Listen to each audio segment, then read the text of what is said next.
नमस्कार। स्वागत है आपका आज शकुंतला म्यूजिक हाउस में। 11 नहीं, आज 12 तारीख है।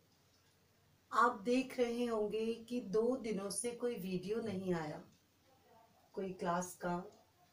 बिल्कुल आप ठीक पहचानते हैं। एक्चुअली यहाँ थोड़ी नेटवर्क प्रॉब्लम होने की वजह से हम वीडियो अब तक नहीं भेज पाए, उसके लिए क्षमा चाहेंगे।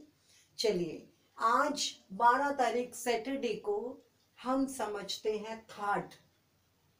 थाट से तात्पर्य, पुराना वाला मैटर तो आपने देख लिया होगा, सारा समझ भी आ गया होगा। नहीं समझ में आया तो आप मुझे बता सकते हैं। अब हम आज थाट समझेंगे। सप्तक के 12 स्वरों में से 7 क्रम अनुसार मुख्य स्वरों के उस समुदाय को थाट कहते हैं जिससे राग उत्पन्न होता है। समझे? 12 स्वर होते हैं एक सप्तक में, बिल्कुल होते हैं, आपको समझाया था मैंने। उनमें से 7 क्रम अनुसार चलते हो, जो उन स्वरों के उस समुदाय को थाट कहेंगे जिनसे राग उत्पन्न होगा। इसके लिए, समझने के लिए आपको राग समझने होगा। राग की जो परिभाषा है, कम से कम 5 और अधिक से अधिक 7 सुंदर स्वरों की रचना राग कहलाती है। ठीक है। अब देखिए, हम थाट को मेल भी कहते हैं। थाट का मतलब होता है पिता। जैसे हम सबके माता पिता होते हैं, उसी प्रकार राग, राग किस राग से उत्पन्न हुआ, जिस राग से ये राग उत्पन्न हुआ उसे कहते हैं उसका पिता। क्या कहते हैं? पिता। आपको बुक में नंबर वाइज जैसे भी मिले, लेकिन मैं आपको एक बहुत अच्छी ट्रिक बता रही हूँ। हिंदुस्तानी संगीत पद्धति में आजकल 10 थाट माने जाते हैं।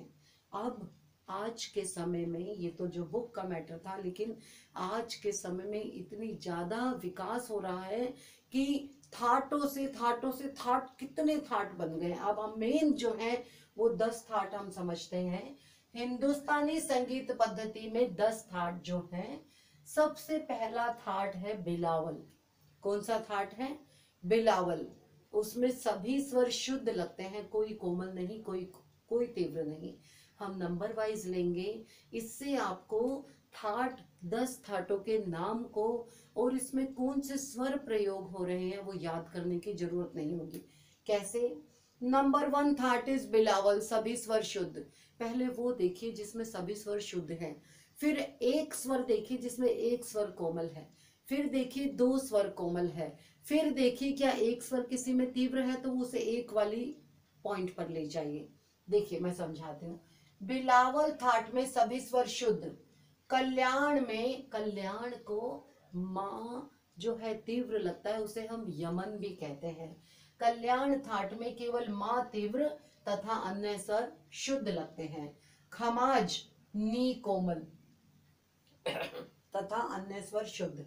अब देखिए यहाँ पे सभी स्वर शुद्ध आ गए, यहाँ पे एक स्वर आया, यहाँ पे भी एक स्वर आया। सॉरी।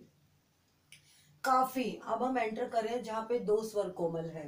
काफी, गा और नी कोमल। भैरव, रे और धा कोमल। आसावरी, अब देखिए हम 3 पर आ गए, गा धा नी कोमल। ओके। नाउ भैरवी, 4 कोमल, रे गा धा नी। नाउ नंबर 8 इज मारवा, रे कोमल, मा तीव्र, अन्य सभी स्वर शुद्ध। पूर्वी, रे धा कोमल और मा तीव्र। और लास्ट में आपका तोड़ी, तोड़ी में रे गा धा कोमल और मा तीव्र, अन्य स्वर शुद्ध लगेंगे। समझे आप? थाट 10 होते हैं। And very very very important this question की थाट हम किसे कहते हैं, थाट कितने होते हैं। सप्तक के 12 स्वरों में से 7 क्रमानुसार मुख्य स्वरों के उस समुदाय को थाट कहते हैं जिनसे राग उत्पन्न होता है। और 10 थाट हैं जो हमारे को नंबर वाइज हमने बताए हैं। बिलावल, कल्याण, खमाज, काफी, भैरव, आसावरी, भैरवी, मारवा, पूर्वी, तोड़ी। अगर आपको ये याद है, आपको डेफिनेशन करने की जरूरत नहीं, क्योंकि आपको पता है कि इसमें ग और दी कोमल है, तो वो मेरा कौन सा थाट है? काफी थाट है। ठीक है। ये अगर गाधानी कोमल है तो आप बिना सोचे समझे उसकी डेफिनेशन बुक में देखे बिना you can say that this is from Asavari thaat. Okay, रे धा कोमल है तो वो हमारा भैरव थाट है, रे का धानी कोमल है तो वो हमारा भैरवी थाट है, यदि तीव्र मा है तो वो हमारा यमन राग है, जिसे इमन भी कहा जाता है, कल्याण भी कहा जाता है। आशा है आपको आज थाट समझ में आए होंगे।